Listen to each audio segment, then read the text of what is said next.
Shalom.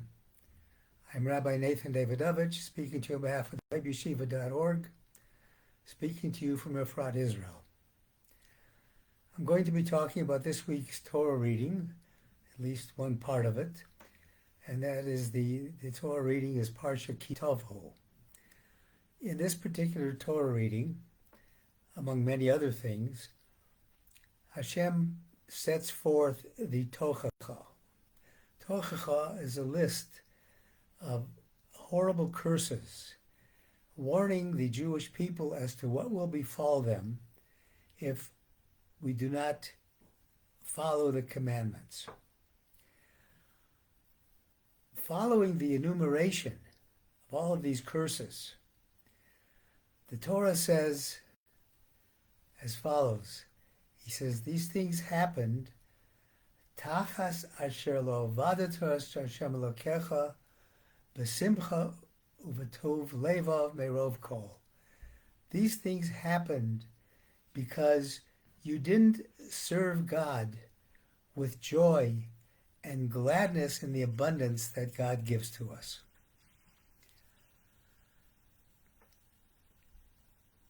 That seems to say that the curses don't happen just because we don't observe the commandments, but there's another element, an element of simcha, of joy. The Torah is not commanding us to be joyful, but is telling us what happens if we are not joyful in doing the mitzvos. And the Rabbi Chai, he says as follows. He says, a person has to perform the commandments with joy. And he says, joy in doing the mitzvah, joy in fulfilling the commandment is in itself a mitzvah, is in itself a commandment. He says, aside from the reward that you might get from doing a commandment, from doing a mitzvah, there is reward for the joy. And therefore, he says, the Jewish people are warned that they will be punished if you do the commandments without joy. And therefore, we have to have an intention and specifically bring joy to fulfilling God's commandments. And it's an interesting concept because we look around us and those that may be observing commandments, trying to observe commandments, we must ask the question, is there joy in the observance of the commandment? Or are we doing these things because this is what we have to do? It's a kind of a matter of rote. Check it off your list. This is your bucket list. Every day you have to do this, this, and this. But are we doing that with joy? And what the Torah is telling us, that if you don't do it with joy, you're losing out. And for that you can be punished. Now the Chassam Sofer, Rav Moshe Sofer, he's one of the great commentators, and we learn his comments and his rulings on halacha till today. He gave a speech at the bar mitzvah of his son who came to be known as the Katav Sofer, Rabbi Shmuel ben Yomin. And he also was a great person. And he gave this speech at his son's bar mitzvah. And he said, many, many great commentators are disputing and wondering amongst themselves, what is the first mitzvah of the Torah, the first commandment of the Torah that a young man who's being bar mitzvahed, who comes to the age of bar mitzvah, has to fulfill? And some say the mitzvah kibud av v'em, mitzvah of honoring your father and mother. Others say the mitzvah of saying Shema every day. Others say the mitzvah of saying Birchas Hamazon, grace after meals after you eat, and various other things. But he says, after enumerating all these things, he says, I say that it is a mitzvah from the Torah specifically, that the first mitzvah that a bar mitzvah boy has to do is to fulfill the mitzvahs, to fulfill the commandments with joy.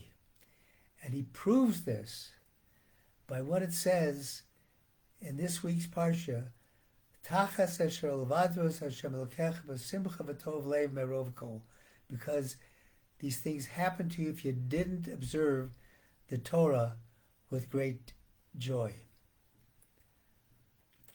There's a story that illustrates the importance of joy in performing mitzvahs. Many years ago, there were two good friends who went through school together, studied Torah together all through school. When they were young people, and even as adults, and even afterwards they were chavrusa, they studied together, and they were both very brilliant Torah sages. They went on to become rabbis, and they left each other at that point, and each one was appointed a rabbi of a community, and the other became a great Hasidic rabbi.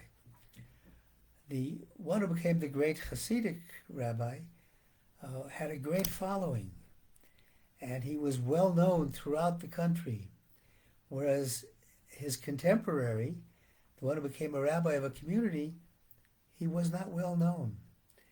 And it bothered him. He said, I don't understand. We grew up together, we studied together, we received our rabbinic ordination together. We both are knowledgeable in the Torah. Why does he have all this fame and I don't? So he decided one day he's got to go find out how.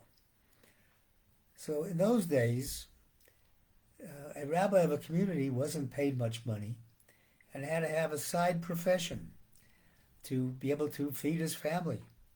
So his profession was selling wine. And he decided, okay, I'm going to take a trip to this Rebbe's town, to my friend's town, and I'll sell wine along the way, and then maybe I'll stay there for a few days selling wine. I'll be able to observe what's going on with him. So he goes into the city, and he knocks on the door of his old friend, the Rebbe, who sees him, welcomes him with open arms, invites him in, and he asks him, he said, I'm here on business for a few days selling my wine. Would it be okay if I stayed with you? The Rabbi said, oh, it would be fantastic.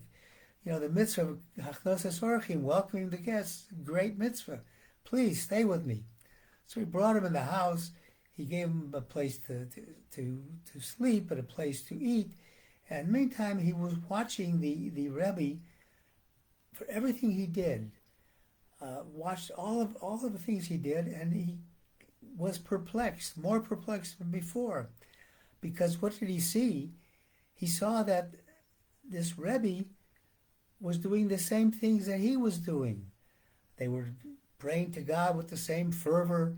They were getting up at the middle of the night to recite Psalms and Tehillim and study Torah. Everything that the Rebbe was doing, he was doing, and yet the followers were flocking to this Rebbe, and he was just a little unknown rabbi in a community.